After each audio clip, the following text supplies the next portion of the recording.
ঢাকা এক মেগাসিটি, যেখানে কোটি কোটি মানুষের স্বপ্ন আর সংগ্রাম মিলেমিশে একাকার। কিন্তু এই শহরের গতি আজ থমকে গেছে এক অদৃশ্য বাধায়। কে এই বাধা? আর কে লড়ছে এই বাধাকে সরাতে? এই দেখুন, ইনি শিফা। ঢাকার যানজট আর জনদুর্ভোগের বিরুদ্ধে একাই লড়ে যাচ্ছেন। তার স্লোগান, ঢাকা বাঁচাও, হকার হাটাও। একা কিন্তু অদম্য।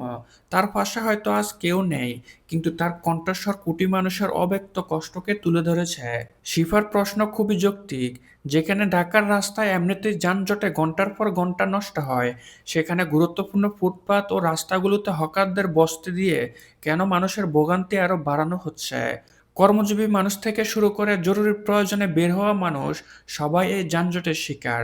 প্রতিটি মিনিট যেখানে মূল্যবান, আর হকারদের কারণে সেই সময় আরো বেশি নষ্ট হচ্ছে।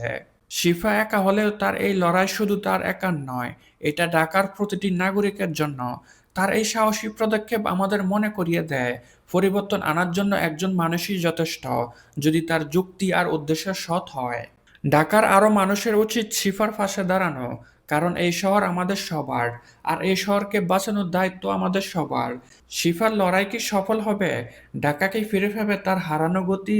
সময় বলবে। আপনারাও কি শিফার এই আন্দোলনকে সমর্থন করেন?